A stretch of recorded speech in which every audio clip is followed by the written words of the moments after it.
Baik, Om. Di sini kami dari kelompok 4 akan mempresentasikan hasil diskusi kami tentang anggaran produksi. Sebelumnya, saya akan memperkenalkan diri. Kenalkan, nama saya Nikada Dwi Widiani, NIM 1917051123.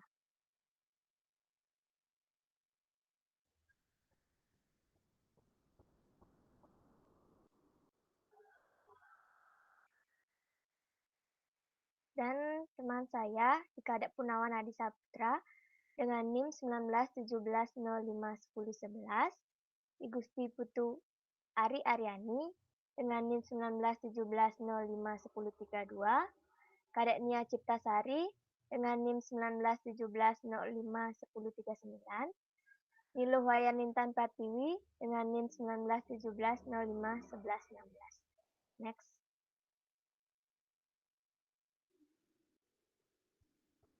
Baik, yang pertama saya akan menjelaskan pengertian anggaran produksi. Anggaran merupakan suatu pernyataan tertulis yang dirumuskan dalam bentuk angka-angka, di mana mencerminkan kebijaksanaan, sasaran, dan tujuan yang telah digariskan oleh perusahaan. Sedangkan, produksi merupakan faktor penting dalam sebuah perusahaan dan merupakan salah satu kegiatan pokok untuk mempertahankan kelangsungan hidup perusahaan. Menurut Rudianto, anggaran produksi adalah rencana perusahaan untuk menghasilkan produk perusahaan dalam jumlah yang sesuai dengan kebutuhan penjualan dengan mempertimbangkan jumlah persediaan pada awal dan akhir periode tertentu. Next.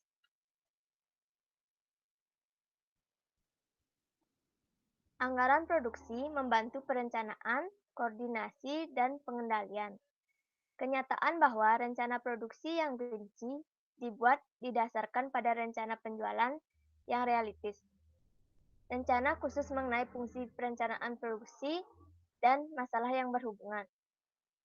Pembuatan anggaran produksi yang rinci memaksa perencanaan mengenai rencana produksi, kebutuhan bahan dari komponen atau suku cadang, kebutuhan tenaga kerja, kapasitas pabrik, tambahan modal, dan kebijakan persediaan. Next.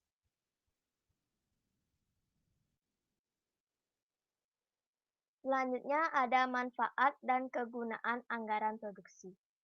Penganggaran sangat besar manfaatnya, terutama bagi pihak manajemen dalam membantu mengambil keputusan. Manfaat anggaran bagi perusahaan menurut Puspita dalam Supriyono adalah yang pertama, tersedianya suatu pendekatan disiplin untuk menyelesaikan masalah.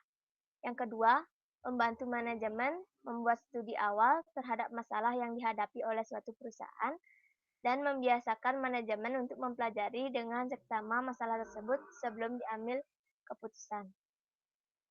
Selanjutnya, menyediakan cara-cara untuk menginformasikan usaha perencanaan. Sekian dari saya, akan dilanjutkan oleh teman saya.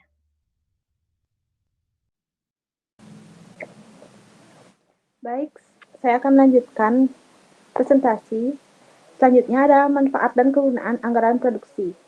Yang pertama, menutup kemacetan potensi sebelum kemacetan tersebut terjadi, membantu mengkoordinasikan dan mengintegrasikan menyusun rencana operasi berbagai segmen yang ada pada organisasi, mengembangkan iklim profit minded dalam usaha mendorong sikap pentingnya kesadaran biaya dan memaksimalkan pemanfaatan sumber-sumber perusahaan, memberikan kesempatan kepada organisasi untuk meninjau kembali secara sistematis terhadap kebijakan dan pedoman dasar yang sudah ditentukan. Next.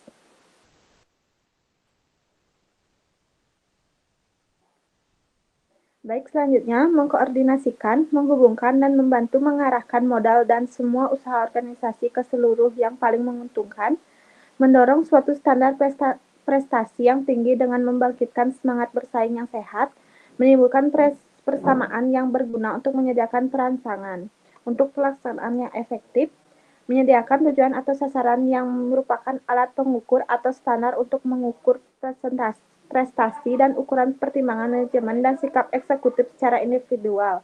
Next. Baik, manfaat dan kegunaan anggaran produksi selanjutnya. Dari manfaat anggaran di atas dapat disimpulkan bahwa anggaran menentukan tujuan dan sasaran yang dapat dijadikan tolak ukur untuk mengevaluasi kinerja selanjutnya.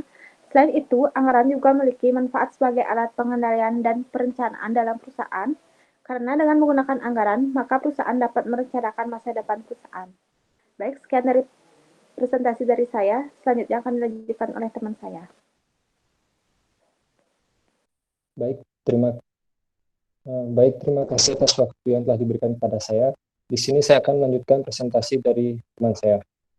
Yang selanjutnya itu ada faktor-faktor yang perlu diperhatikan dalam penyusunan anggaran produksi. Menurut Haruman dan Rahayu, perencanaan dan penjadwalan produksi adalah tugas pabrik yang menyangkut penentuan jumlah barang yang diproduksi dan penentuan waktu produksi. Di mana faktor-faktor tersebut yang pertama yaitu ada jumlah barang yang telah direncanakan untuk dijual sebagai yang tercantum dalam anggaran penjualan. Yang kedua yaitu kapasitas mesin dan peralatan pabrik. Yang ketiga yaitu ada tenaga kerja yang dimiliki yang terkait dengan kualitas maupun kuantitasnya. Yang selanjutnya yaitu stabilitas bahan baku. Yang kelima, modal kerja yang dimiliki, dan yang keenam ada fasilitas gudang.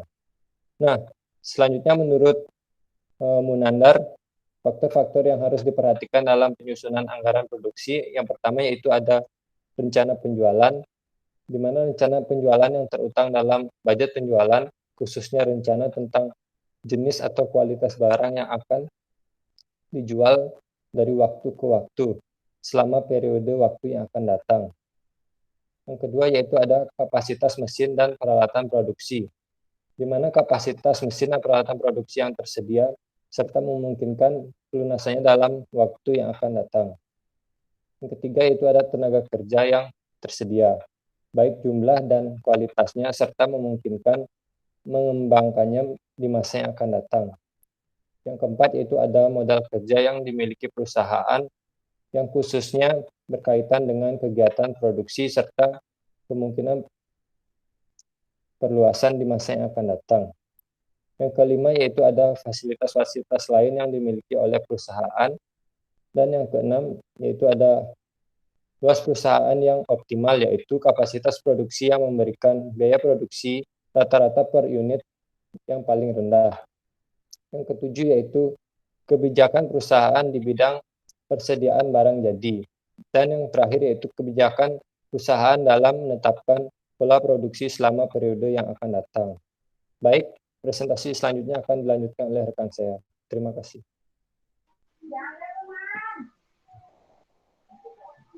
Baik, di sini saya akan mempresentasikan materi yang terakhir, yaitu tentang ilustrasi penyusunan anggaran produksi.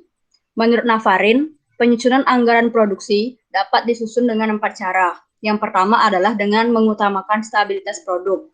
Perusahaan yang mengutamakan stabilitas produk dalam penyusunan anggaran produksi akan tingkat kesediaan dibiarkan berfluktuasi dengan syarat sediaan awal dan sediaan akhir sesuai rencana semula. Dan di sisi lain, pola produk dibagi sama dengan masing-masing periode yang lebih pendek, tidak menghasilkan bilangan bulat. Maka hanya beberapa periode produknya yang konstan dalam penyusunan anggaran produk dengan mengutamakan stabilitas produksi diberikan 2 jenis contoh. Contoh yang pertama adalah dengan satu macam produk. Sebuah perusahaan minuman yang hanya memproduksi satu jenis minuman dan jualan pada tahun 2015, tiap triwulannya dianggarkan pada triwulan 1 sama dengan 40 botol, triwulan 2 50 botol, triwulan 3 52 botol, dan triwulan 4 58 botol, sehingga total setahunnya adalah 200 botol. Direncanakan sediaan produk jadi awal sebanyak 10 botol dan sediaan produk akhir sebanyak 30 botol. Nah, dari data tersebut dapat disusun anggaran produksi tiap triwulan dengan mengutamakan stabilitas produk sebagai berikut. Jualan setahunnya 200 botol dan sediaan produk jadi akhir sama dengan 30 botol, kemudian dijumlahkan hasilnya adalah 230 botol sebagai produk yang siap dijual. Kemudian dikurangkan dengan sediaan produk jadi yaitu 10 sehingga hasilnya menjadi 220 botol sebagai produk jadi periode ini. Untuk anggaran produk tiap triwulan, karena 1 tahun adalah 4 triwulan, maka 220 botol dibagi menjadi 4 yaitu 55 botol. Next.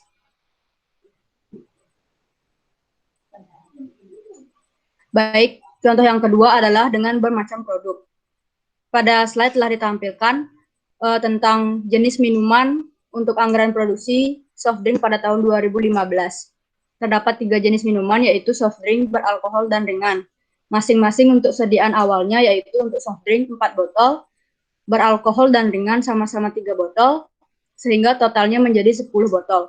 Dan untuk sediaan akhir, untuk soft drink itu 7 botol, beralkohol 3 botol, dan yang ringan 5 botol, sehingga total sediaan akhir menjadi 15 botol.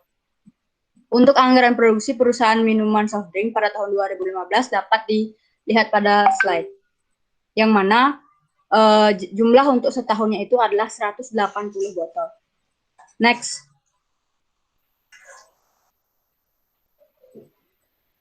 Kemudian, metode yang kedua yaitu mengutamakan stabilitas kesediaan.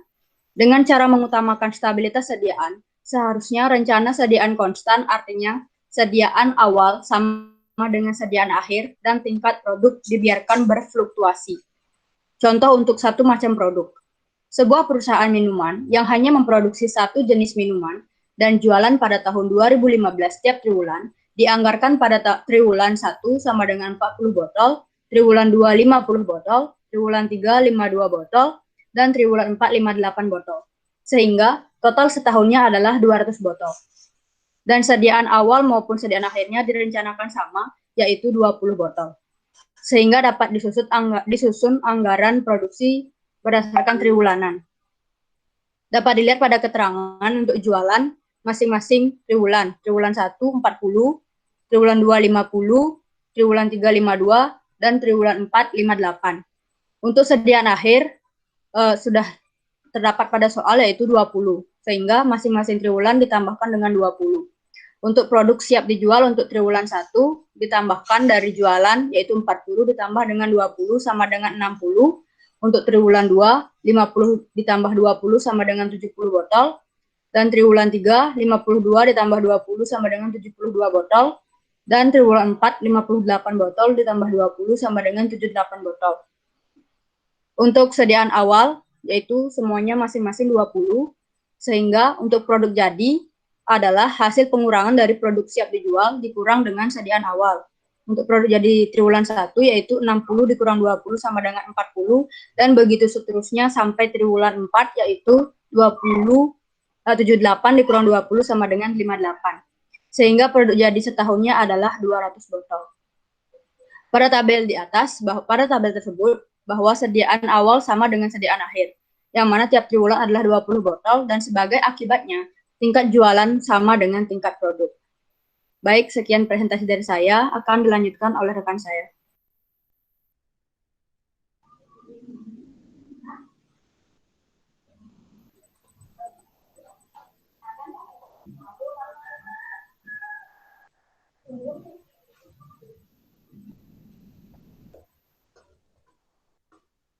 Baik, materi selanjutnya yaitu mengutamakan stabilitas kesediaan, yaitu bermacam produk. Sebuah perusahaan minuman yang memproduksi lebih dari satu macam produk dengan sediaan awal dan akhir tahun direncanakan tidak sama besarnya.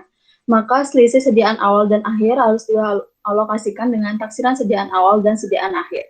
Seperti contoh di tabel. Jenis minuman, ada 3 jenis minuman. Yang pertama soft drink, sediaan awal yaitu 4 botol, sediaan akhir 7 botol, selisihnya 3 yaitu didapat dari 7 dikurang 4, dan selisih dibagi menjadi 3 yaitu 1. Yang kedua, minuman beralkohol, sediaan awal 3 botol, dengan sediaan akhir 3 botol, selisihnya 0, selisih dibagi 3 menjadi 0. Yang ketiga yaitu minuman ringan, sediaan awal 3 botol, sediaan akhir 5 botol, selisihnya 2, selisih dibagi menjadi 3 menjadi 0,67, dengan total sediaan awal 10, sediaan akhir 15, dengan selisih 5, dan selisih dibagi 3 menjadi 1,67.